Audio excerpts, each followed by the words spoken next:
Hey there, this is Nina with Walla Stamping. Thanks for joining me today, and this is the project that we're going to be making. Today is the 5th week of Gift Tag Tuesday, and we're going to be making this gift tag, but I'm going to change it up a little bit. This is non-traditional colors. What I have here is some basic black cardstock and some Always Artichoke, and then I've used some very vanilla and some chocolate chip cardstock for the pine branches, and then I gold embossed the bow and used some gold twine. But today I'm going to change up the colors a little bit and make it a little more traditional for you, and that way you can kind of get an idea if you are a non-traditionalist and you kind of like these darker, more fall looking colors. This is the way to go. But let me show you what I'm going to be using to do today's project. Okay, so what you'll need is a piece of red glimmer paper, and this is cut to 4 by 3. Then a piece of cherry cobbler that is cut to 3 3/4 by 2 3/4. You'll need a scrap of garden green, and that's going to be used to cut out the Pretty Pines Thinlits dies. And then you'll want a piece of Very Vanilla to cut out some pine branches as well. And you'll need a scrap piece of the Dazzling Diamonds to cut the bow out. Also, I'm going to be using this stamp set called the 10 of Tags, and I'm using the This Is For You stamp from this set to stamp right here in the corner. I'm going to use gold embossing powder, so Versamark Embossing Buddy. I have my stamp here on a clear block C, and then I'll be using the Stampin' Emboss Gold powder, as well as some glue dots, and for a little embellishment I'm going to use the White Perfect accents to put in the center of the bow on this one. So let me set all of this aside and we will get started making this. So what I did was cut out my paper, and then I just used my corner rounder and I rounded all the corners. So the first thing that we're going to do is we're going to get our stamp and emboss on here. Let me grab a scrap piece of paper. Alright, so what I'm going to do is use my embossing buddy, and I'm going to emboss, or I'm going to rub that over the area that I want to emboss. Then grab my Versamark ink and my stamp that says This Is For You. Get that Versamark loaded up on that stamp really well, and then this is going to get stamped down in the left corner of this cherry cobbler. Okay. Then take my gold embossing powder, sprinkle that over, tap off the excess. Okay, that looks good. Then we will heat emboss this, and while I'm doing that, I'm just going to speed up the video and turn off the volume. Okay, that looks great. Move this out of the way. So the next thing that we're going to do is put the gold twine around. And what I like to do is take a piece of tearing tape. You could also use fast fuse, but wouldn't you know it, I ran out right as I made that project. So this is a very strong adhesive tape as well, and I'm just going to use it in its place. So let me take this backing off.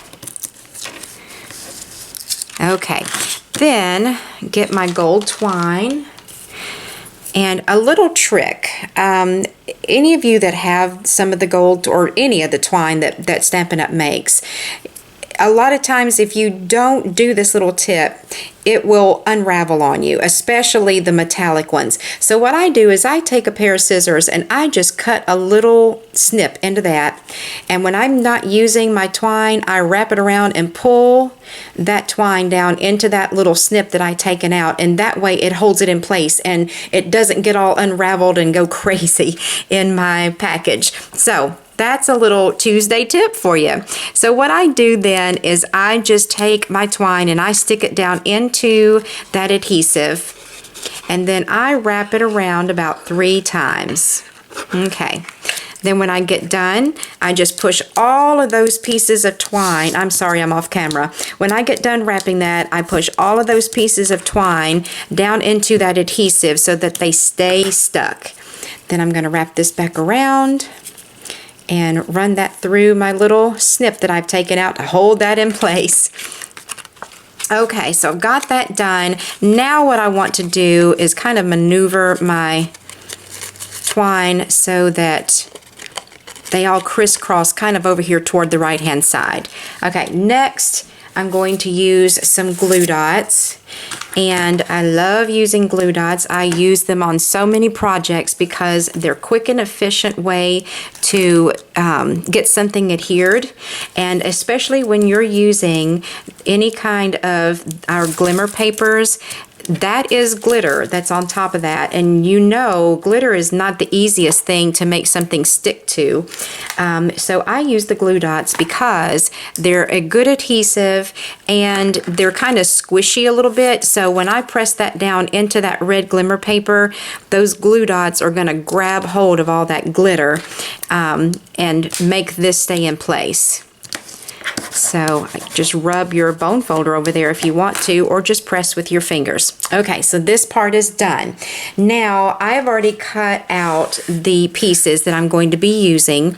I used the scrap piece of garden green and cut out some of my pine branches, as well as a piece of very vanilla, and then I used that dazzling diamonds to cut out the bow. And what I'm going to do here, because I like the way this looks better, I'm going to trim away the top two little pine needles on each of these branches because I don't want them in the way of, or well, not really in the way, but they kind of stick out above my bow sometimes, if that makes any sense.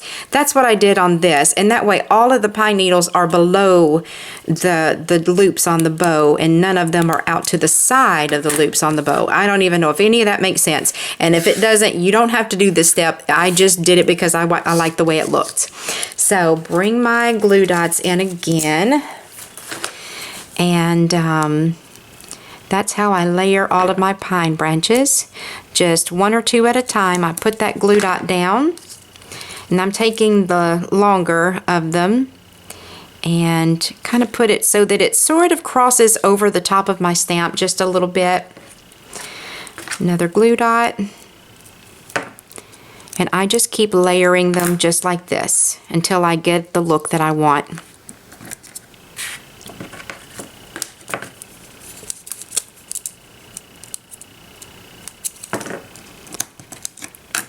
Put that third green one, and then I'm going to do one very vanilla, and that's just to give it a little toss-up of color there, just to add a little speck of color into that little bouquet of pine branches. Then to put the bow on, I'm going to use a glue dot for that as well. Pop that right on top there. Oh, wait a minute, let me back up. I've got the cart before the horse. Need my gold baker's twine again. So what I've done here is I've just taken some and just wrapped it around my fingers about 3 or 4 times. Then I take all my loops and make them kind of oval shaped like that, and then trim them. Then I'm going to lay them right there for just a moment. Well, I do have a glue dot on there, so that's good. So then what I'm doing with this is I'm just twisting it over kind of like a little loop at the top. And then I'm going to press all of these down into that glue dot, just like that. Then use another one and stick my bow on top of that.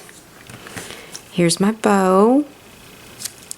Then I can come back in and I can trim these up how I want them to look. Okay, so I got those trimmed. Then for the center of the bow, because I want it to be dressed up a little bit more, I'm going to use one of these white perfect accents and stick that down right there in the middle of that bow. As a matter of fact, I'm going to use a glue dot for this as well, because I have gotten a little bit of glitter on the back of that perfect white accent, and I don't know if it's going to stay stuck, so I'm going to use a glue dot to make sure it stays. So next what you're going to want to do is, I have a 1/8, or I mean a 1/16 inch hole punch here. I would highly recommend doing a 1/8 hole because it's easier to get your baker's twine in. So what I do with mine is I just punch it more than once, and that way I get a little bit larger hole. It makes it easier to get that twine through there. Okay, where did I lay my scissors down? Here they are. Another little piece of the gold baker's twine. Loop that. Have your other two ends even. Take that loop that you just made and thread it from the back into the front. Sometimes you have to work with it a little bit. And if it doesn't want to cooperate, then I just take my scissors and I make it go through that hole, just like that. Pull it through. Then open that loop. Slide those two threads in from the back, pull them to the front. Then you can choose to leave them untied, but normally what I do is I just tie a little knot, especially with this the gold metallic baker's twine. It wants to unravel more easily than the solid colors do, which it would be perfectly fine to use the cherry cobbler baker's twine on this if you wanted to. I like the gold because I have it here and here, but you could also use the cherry cobbler as well.